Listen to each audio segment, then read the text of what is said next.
Hello, everybody, and Happy New Year. This is our first Facebook Live of the new year. Happy 2023.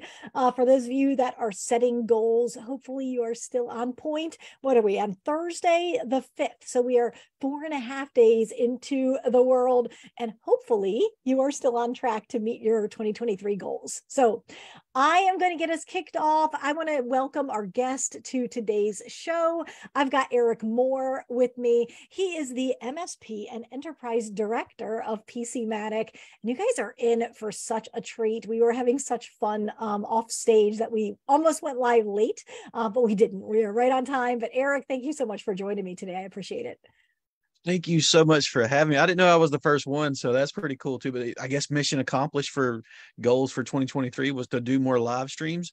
So this is the first one for me too. So there we go. We got a goal one Excellent. done. Good. Check the box. One down. Do you have a specific number in mind? How many lives you want to be on? I think I want to do 364 more. So that's going to be Goodness. that's Okay. that's a number That's that I'm it. never going to hit, but I got to set it high. Maybe I'll get to 12. Yeah, but you want realistic. I mean, yes, stretch goals are good, but you want to actually have a chance of hitting it. So yes, That's 12, true. That's 12 is true. probably a better number. I do live in that fantasy world sometimes where I'm like, I'm never going to hit that number. So I do work in sales. So it's been that whole career has been that way, is where, hey, are you going to hit that number this month? It's like, yeah, I'm on it. My pipeline's huge, but then it's like, I'm never going to hit that number. Yes. I set a goal last year after I released my book to be on X number of channel specific podcasts. And I set the goal, and then I started being invited to podcasts and asking if I could be on podcasts and working that just like a pipeline. And then all of a sudden, there weren't any more channel podcasts. I had actually set a goal higher than was at all possible, unless people were going to have me on their podcast twice in 6 months, which is not realistic. So I did not hit that goal, but I was able to reach a whole lot of people. But I didn't hit the goal because I didn't measure whether it was even possible or not. So Right. You saturated the whole thing. So I it kind of did worked out. saturated the market, man. It's All right. awesome. So you have been at PC Matic how long? 4 years now. Okay. So I say I've been here since before the 20s. So that's good Ah, because people are going to okay. look at it in the future. But man, the 20s were rough. People had it rough in the 20s. Had the whole COVID thing almost killed everybody. I mean, that's what they're going to see, and that's what the Yes. history books will be. So The 1900s. You've been at PC Matic since the 1900s.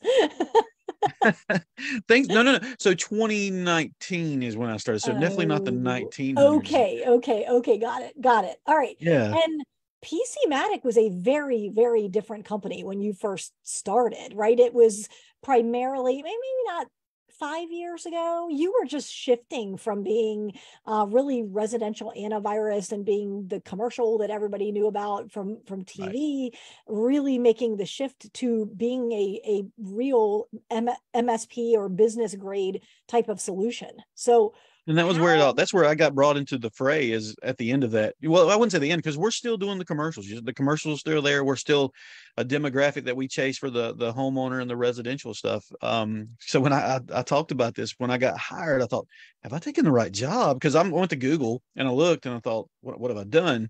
And I looked at it from a standpoint of like, we've got room to grow. And that was when, the startup of MSP, the startup of commercial.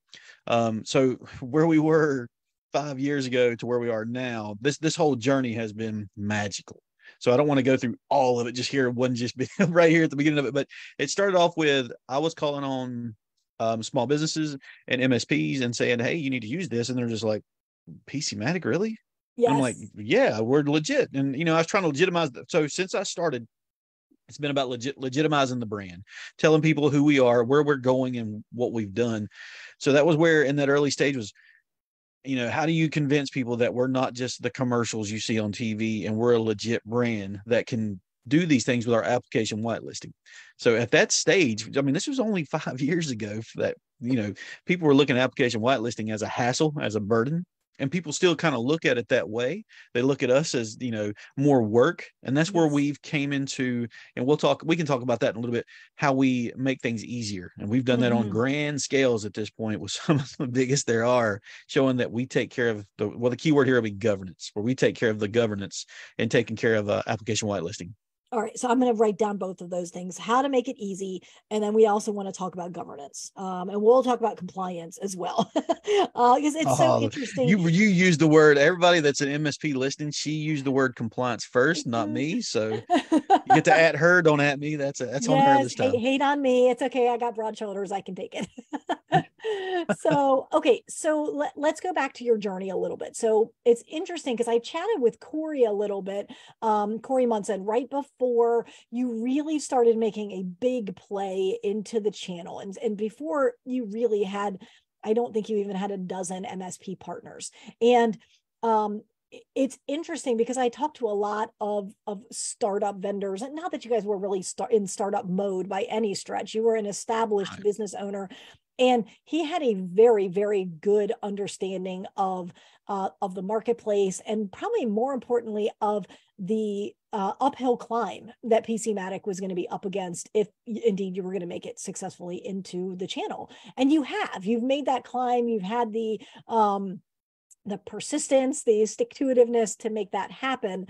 And now you're very much a force to be reckoned with. So let's talk about federal. So FedRAMP authorization. That is no joke. Like, that is a process and a half, is it not? It took us a long time. It took us almost 2 years to get FedRAMP authorized. I would love to say it was easy and it just came with, with bells and whistles, were easy to obtain. It was a lot of work. There was a lot of back and forth. There's different levels in it all. And what's funny is now, we were talking about us just being that commercial that you saw on TV, being selling to people late at night, to Sure. where now we are FedRAMP authorized. We are a legit brand working with the federal government and the Department of Defense, and to a point to where now people have to take us serious because we're not just that brand anymore. We are a whole lot bigger. We've got more employees. And like I told you on the kickoff before we got started, as we have 22 billion with a B billion known good files and applications. That's catapulted us into so many good things. And we talk about, those can be changed. Well, of course they can, but we also work on the hash level. So if they change it, that's how we work. And that's where we took care of these things. And it's like you were talking about. So we started in 1999 with our CEO, Rob Chang. He came over from Gateway Computers, and he really wanted to grow a company from scratch, and he's done that. He's put in a lot of hard work and a lot of hard years, and the financial investment that he's made into going after MSP, going to commercial, going after state and local, and now federal government has been immense. And now, I mean, when I say we're going after federal government, we're in meetings. And I was talking about this. We're in meetings to where it brings in my most favorite part of cybersecurity, and that's the espionage. The espionage Ah, side of it, that's where it gets fun. That's where it gets real. Because I've always said, I had somebody say when I first started in cybersecurity, said, well, nobody's died from it. And I'm like, well, that's going to change. That's going to change. And then after you talk with DOD and you're in some of these backroom meetings and you hear about the hospital systems and ambulance systems getting shut yes. down, it's like, you can't say that anymore. People do die because of cybersecurity. So, All right, so hold your thought on espionage. We're going to get there. I'm not going to let you off the hook. I want to hear some espionage stories, but I want to go back to whitelisting.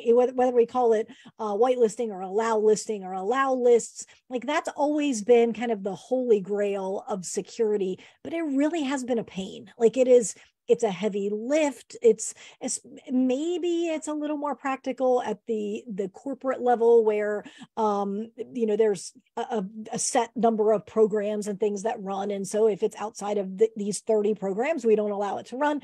But in the MSP world, whitelisting presents some really big challenges because every environment is different. We'd like to believe that the MSPs get to control the infrastructure and that the MSPs are the boss of the network, but often they are at odds with their clients, and their client's always right, and you want to keep the client. And so how have you made whitelisting or allow listing easy for the MSPs? Because it has to be easy or it's not going to be used. yeah, well, I don't even like to call it easy because it's not an easy button. There are going to be false positives. There is no way in the world somebody can say that you're going to catch every single thing. So it's So not that's where I look perfect. at it. Right. There's nothing is perfect. And I look at it from a standpoint of, we take care of the governance, and we're going to have those 22 billion files. When a new MSP comes on, we usually find all of their new and unique applications right there. And during the onboarding phase, before it starts rolling out to all of their hundreds or thousands of endpoints. And basically what happens is we have this, we're the only globally automated whitelist. So once it's whitelisted from Joe's computer shop down the road, well, Mike's computer shop over here or Jennifer's computer shop over here, they're using that same program. Theirs is going to run because Joe's over here did it first, and we went ahead and globally whitelisted that. We added that in there. So now I could go into the real technical side and get deep into that, but we'd spend all our time just talking about that kind of stuff. But which, speaking of, this is my spot to I get to plug our town hall meeting coming up later this month. So January 26th, we have a town hall meeting. This one is specifically designed for MSPs. So we're going to be doing a demo and a town hall meeting there. So in that, and then a part of that, so you're talking about our growth and how our focus on MSPs. So next week, I am meeting with our top MSPs. So we have about, right now, the number is 15 different MSP, either presidents, CEOs, leaders that are going to be sitting in on a focus group with us. And basically that's our R&D. That's where they get to tell us what's their favorite things, what they don't like, the pros, the cons, what kind of changes they'd like to see. And we bring in all of our top hitters, our top developers, and they're in there taking notes saying, okay, we need to change this. Okay. Now every time that we have done this, we have made changes to accommodate for what the top MSPs are needing. So when I say the top MSPs too, it's like, I love working with the startup MSP because they're hungry. They're out there trying to grow their business. They're not just resting saying, well, we're going to make money anyway. We got a sales team. No, they're the ones out there trying to make it work and trying to find these new ways of doing security. So when we come in, they get real excited because I like to go and help them make sales calls and help them grow their business. So that's why I love working with those. But it's basically, I look at their top MSPs are the ones that are proactively trying to grow and trying to look at ways to strengthen their security stack and not just resting on what they currently have. Yes. Which is kind of funny because most MSPs don't rest. Most of the leaders of MSPs, they're always looking for that new way. But it's kind of funny how many out there are just kind of like, we're going to keep doing this. We make a ton of money of this. We're just going to do it that way. So Sure. Well, and it's interesting. It's that same kind of this is how we've always done it. It's almost a stubbornness type of a thing that is also proven to be challenging for PC Matic, because they are going to stubbornly hold on to the fact that, oh, you're just residential antivirus, when it's like, FedRAMP authorized, like right. FedRAMP authorized. That is not a 7-question survey, fax it in and we're done. Like it's a massive undertaking. It really was massive. I can't tell you how many employees. There was probably, I don't know, 20, maybe 30 different employees that worked on it, touched it at some point or another over the last couple of years. And it's been, I just tip my hat to everybody because the work I had to do on it was very minimal. It didn't have to be very technical. So I was kind of the grunt in all of it, doing the work. So it's just kind of amazing. And I'm proud of everybody at PC Matic. That's one of our biggest things. Is before we were just another antivirus brand. Now we don't even use the word antivirus anymore because we're essentially, we can be layered on with anything anybody's using right now. And that's one of our changes that we wanted to make, is you don't have to rip and replace anymore, because every MSP is like, I'm not going to rip everything out of, I got 400 endpoints out there. I'm not going to rip everything out and replace it with this. So that's where we're like, all right, just layer it in. And then over the years, we've been able to accomplish this to where we work with it. Well, almost everything out there. I haven't found anything yet that we don't work with, but yeah, nice. We're at that point. Like I said, I don't know. I always try to not be that. We do everything because I don't want to be that guy. Right. I never want to be that guy. Okay, so let's shift. We're going to do a little bit of story time with Eric. So let's talk espionage. So you had some pretty interesting conversations, because you used to be on the government side of PC Matic. Now you're on the MSP Correct. Side. And some of those stories you were saying, like, I can't, first of all, you were shocked by some of the data that was shared. And then secondly, you were shocked that they were allowed to share it with the general public. So can you tell us a couple of those stories? Like, what does it look like on the inside, the outer fringes of the inside of the government when they're talking cybersecurity and they're talking about nation state attacks and things like that? Well, it's really cool because they are forthcoming with a lot of the information once you're in that market, once you're working with federal. So I did that for the past year before coming back over to MSP, because I was working commercial MSP, went to the federal team for a while, and now I'm back with MSP and the enterprise team. So what I learned during that entire time is it's a lot darker out there than you really realize. And the government is worried, and we were. So the meeting was with the DoD. That's where I was like, "This is for real." So we're in Augusta at a TechNet trade show. It's a federal for Army. It's for the federal government and for the Army, for the DoD, and we're going to meet with the CISO of Army Cyber Command. He's a civilian CISO, and I thought, okay, cool, no big deal. And the guy who went and introduced us, he's a legend in the military, and he's like, all right, he got a phone call. He said, all right, we're going to go up here. We go into this room, and then we're in a hotel now. We're in the hotel where this trade show is at. We're on like the third or fourth floor. We're in the hallway where all you see is hotel rooms, and we go into this. It's some kind of room that had a TV and comfortable chairs and alcohol. You can get you a beer or a liquor drink. You can sit back and relax. It's just this little room, and I've never seen that in a hotel like that. Oh, that's Okay. odd. Well, anyway, we're sitting there. We sit there for about 5-10 minutes. We do a game plan. And he's like, all right, well, here's the game plan. Is what we're going to do. I'm like, all right, cool. And he says, his phone rings. All right, let's go. And we walk out the door, and I make the turn. And here's this guy. He's like 6'4", 250. His name's Frank. I can't remember Frank's last name. Giant human being. And I'm like, whoa. He says, right this way. And I was like, yes, sir. Yes, sir. So, and I make the turn, and all of a sudden I look and I see fatigues, and I see high-ranking officer lapels, and I'm like, oh, and I see the guy in the suit, and I'm like, okay. And then there's a round table in the middle of this big hotel room and nothing else. I thought, what are we doing? When I sat down, I'm looking over here. I'm like, all right, that's another bedroom. There's an exit right there. That's an exit, and we're too high up. I can't use the window as an exit. That's what I'm thinking about in this room. And he's sharing stuff with us to where I was like, am I supposed to know these things? Because I don't have the security clearance to hear some of the stuff that is being told. Right. But this is all stuff that was, it's kind of public information now. But at that time, that's been a while back. He was open and honest with saying that the scary part for me, where I, eye opening, he's like, China's eating our lunch. And they're worried about the data. So what they're looking at is like, how can we protect the data? How do we protect the endpoints? And how do we make sure that we can use the data that's coming in, what's blocked, who's going here, who's going, how do they look at this and use that? And I was like, whoa, because what's going on is, we were talking about this, is there's not a siphon of money going out of the US. It is a vacuum. It's getting sucked out of here quick from ransomware and other ways. But really what they're worried about, they're not as much worried about the money as they are the data. And we joked about TikTok, and I work in cybersecurity, and here I was with TikTok, and my wife said, you need to get off that, because she pointed out. So I got off TikTok. So, but that's what they talked about, is that they're looking at how they use different experiments to test the American people to see how America works. That's what they're trying to figure out. And it's like, wow. And that's just one of the stories. Are we passing? I don't think we're passing the test. I'm embarrassed to find out. Oh, I'm sure we're losing. If he's admitting that they're eating our lunch, then yeah, we're losing. Right. But that's we could go down an entire rabbit hole there. But so we went to work with another Army Cyber Command officer, high ranking one. And instead of meeting at the Pentagon, he said, hey, let's just meet out at Pete's Coffee, because it's just gonna be too much trouble. You gotta have 2 days of clearance before you can even go into the Pentagon now. And so I was like, yeah, sure. And so we went out there and met, and here's where it gets good. So everybody that's listening, here's where the espionage gets real good. So here we sit down with this guy, super cool, down to earth guy, but he comes walking up. I mean, he's wearing fatigues, and everything's pressed. I mean, he's legit. So he sits down, and we're sitting there talking. And I noticed this hippie looking girl comes and sits down behind him, and she's holding an iPad. And I kind of noticed her, because I thought, she's wearing makeup, but she's dressed like a hippie. I thought that was kind of weird. So that kind of caught my attention. We just kept talking. I look over, and she's holding that iPad. She's tapping the screen, but there's nothing on the screen. And I'm like, huh.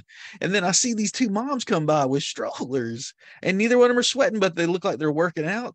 But neither stroller had a kid in it. I thought, huh. And then I look into Pete's Coffee, where we're sitting there, and I look into Pete's Coffee, and there's two guys in fatigues that are staring us down. Now, all of this could be just, my heightened sense of awareness and trying to wish there was something going on. But it was weird that these people were all around. But the coolest part of the whole story is, here we are, we're sitting there talking, and all of a sudden he's telling us things that they're working on. He stops mid-sentence and points over his left shoulder. Now, we're in the middle of Alexandria or Arlington. Alexandria. And it's a downtown area, big buildings everywhere.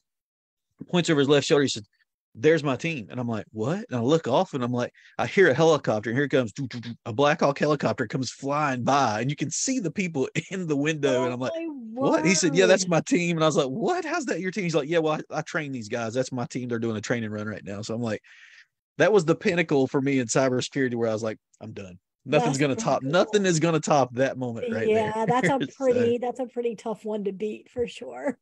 Yeah, it was awesome. It was awesome. But that's what I'm saying. Like, our brand that's where, to legitimize the brand, when you look at stories like that and the people we're talking to, the things we're working on, it is not this problem for an MSP anymore. We're there to help MSPs grow help them strengthen security stacks. Because me personally, I love MSPs. I want to see them grow. I want to see them become the highest paid. We talked about the highest paid people in an organization at this point should be the people in charge of security. That's just the way it is now, because you spend so much money on security for your house and for weapons and all this stuff to protect. But when you're hiring the people to protect you, you're not wanting to invest in it. And that's where I just kind of shake my head, is like, this is where your budget needs to be. Focus your budget there, because that's your first and last line of defense right there. So yes, and we've rabbit both holes. seen it. Cybersecurity incident happens, and it is often a business ending event. So pay those people well to either keep you protected or at least to help you recover after the fact. So I like that. Okay, so we started joking around about New Year's resolutions and how we are 5 days in at time of recording. And for those of you watching live, hopefully, you're still on track for keeping whatever your goals are, going live a certain number of times, or losing weight, or making sales calls, whatever it is. But I want to do a little bit of future casting that's not around goal setting. And I want to talk about what you think 2023 holds for us. And that could be us as cybersecurity professionals, us in the MSP world, in the governance and compliance space. Like, just take that question and run with it however you'd like. I just want to see what you think is coming down the pike. Yeah. So like I joked about earlier, the word compliance. So every MSP in the country right now, it's a major MSP, I should say, anybody who's doing actual work, if they're keeping up with everything and they're seeing the issues that are at hand, compliance has become a word where they just roll their eyes and they get angry about it, because they're like, how can we be compliant? Say, we're talking about, you got to be CMMC 2.0 compliant. Well, who's going to audit them? Who's going to be in charge? Who's going to sue us? Who's going to be the lawyers that have put the wording in for us to follow? So it's, which direction do we go? How high do we jump when they tell us to jump? That kind of thing. So I think in 2023, one of the predictions will be, we will have a pathway for compliance, to where it can be an actual, here's what you have to have in place, or something of this sort. Because the federal government, they have to have certain things in place. Well, they can't do that to all the MSPs at this point, just because there's too many legal loopholes and all the things that would go along with it. But I think for MSPs and them, for their own protection and for them to strengthen themselves, I think the compliance will become a factor to where it can actually be audited. But at what level that ought to be, I can't say. But I think at some point in 2023, there will be a path for, this is what you have to have in place in order to be, especially when it comes to insurance side of things, the people with crypto insurance, the MSPs that are using it now, not crypto, cyber insurance, the ones that are using that now, those are the ones that are going to, so I think the MSPs are more worried about the insurance companies than they are about the compliance auditor at this point. So that's my, I don't know if that's a bold prediction, but I think at some point, and it's got to get to that point, because MSPs are just getting aggravated with this compliance hanging over their heads. You've got to do this. And it's like, well, last week you said we had to do this. So yeah, so you're seeing two different things then. One is that you think there's going to be more of a roadmap or a path to, like, how do I check that box for compliance? And then secondly, you think there's going to be more governmental oversight. Perhaps after that checklist is distributed, you'll have a certain amount of time to execute on it, and then you'll either be in compliance or out. And then fines, what do you think? Is that going to be in 2023? Do you think that's ever going to happen?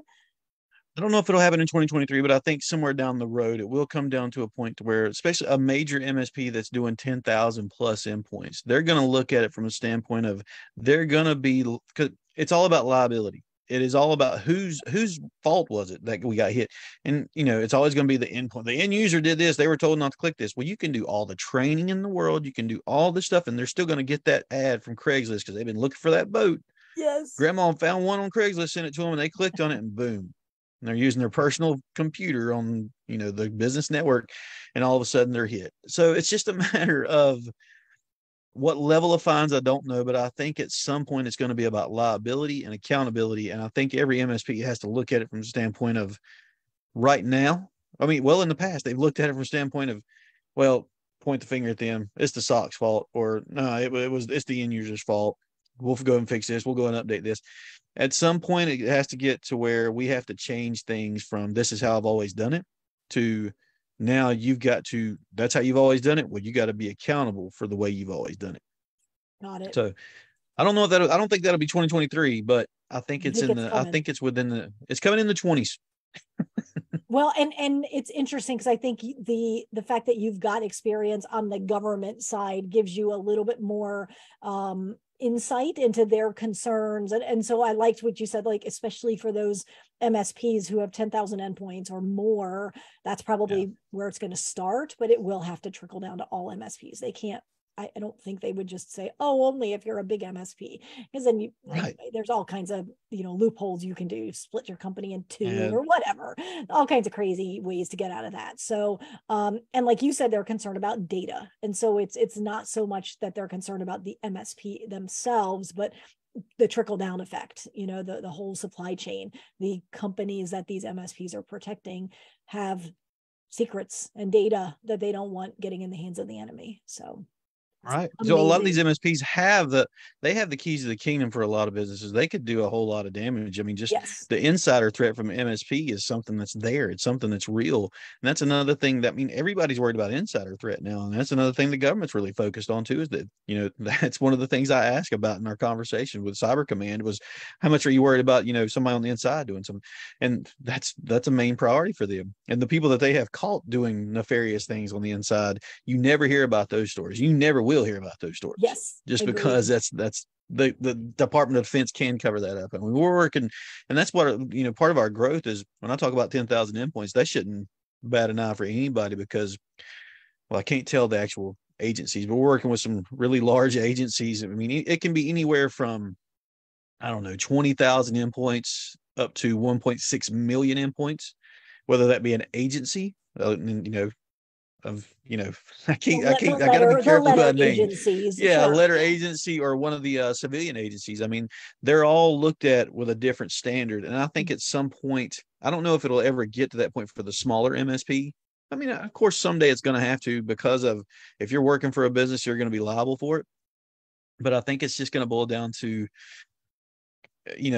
quit pointing the finger at somebody else's fault, and somebody's going to have to start taking the blame for when something goes bad.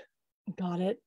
All right. So there's So my not so bold prediction for that's 2023. okay. That's okay. So, man, we have bounced from everything from the PC Matic journey from smaller, more residential AV to being a true player in the federal space, being a whitelisting application, whitelisting type of provider, how you're making that easier, not seamless, not perfect, but easier for MSPs. So what is the best way for an MSP to get a demo of the PC Matic and maybe just put it through its paces to play skeptic and see, if it actually holds water, everything that you've been saying? Well, the best way, I mean, you can just go to PCmatic.com and just go on the MSP page and hit us up there, because that there comes directly to me and a couple other guys, and we'll be reaching out immediately, because right now we're hungry too. We're chomping at the bit for every new MSP that comes in. We're trying to line up the demos and get them on trial and everything. Again, we've got the town hall coming up later this month on January 26th that we want everybody to come and join us there. But really, it's one of those things with our company, because we're still smaller, we're still able to white glove everything. So we don't just say, here it is, go have fun. Good During that luck. trial process, we have a guy that works for us, and he's not listening right now. I'll have to let him know that I mentioned him today. His name's Tom Reagan, and he is the most patient human being on earth. He's the best onboarding manager in the world, hands down. Never seen anybody like him, because he can work with a company with 5 endpoints that will tax you to death and just drive you crazy with a million problems, to somebody with 20,000 endpoints who's just ready to move fast. And he's done the same pace and the same kill the Mm-hmm. whole time. And it's just amazing to watch him work. But he's so good at helping people take care of their issues, any deployment issues, any whitelisting issues. That's what he thrives in. And so if anything, just to get a chance to work with him, that's why I say you need to do the demo, just That's because he's awesome. awesome. He That's really is that great. good. I love it. Maybe we need to edit that out so some of your competitors don't steal him away from you. Right. That's Amazing. true. His Oh, name is John Smith. Davidson. John Davidson. That's who it is. Yeah. John Davidson. John Davidson Smith. Yeah, him. Look him up on LinkedIn. It's John Smith. You can find him on Only LinkedIn for one sure. It's there. definitely John Smith. Yeah. Amazing. What a great way to kick off the live series for 2023. Eric, amazing. Thank you so, so much for your time. I appreciate it. Well, thank you. I hope we set the bar high with it, with the entertainment value today, and I hope everybody can continue to tune in. Hopefully, do this again. I want to do this again on some of the other social media outforms. Yes. What do we Platforms. call them? Social media platforms. That's Platforms. the word I'm looking for. Jeez, that's the ones I want to try to do some others on. But hopefully, we'll see you at a trade show this year. We're both going to be doing a lot of traveling this year, a lot Yes. of different trade shows. I'm sure we're going to be around each other this year. And again, thank you so much for your time. To the MSPs out there that are listening in, you may be rolling your eyes when you hear the name PC Matic. One of the biggest things we want you to do is just trial us. Just try us out, because we're not what you think we are. We are not what we used to be. And we're not that applicant just to, bog you down with false positives type of thing. So we say that with all due confidence in our team, that we would accomplish, to show you that we are not this brand that you probably know from the late 90s or early 2000s. And we welcome the challenge of a trial to bend it, twist it, break it, and let us know your thoughts on it. So I that's love what it. we look for in 2023 from the MSPs. I wish you had a meme of that. Bend it, twist it, break it. You won't be able to. We are that confident about our product. I love it. Thank you again. Thank you so much. We will definitely do this again soon. Thank you. Take care.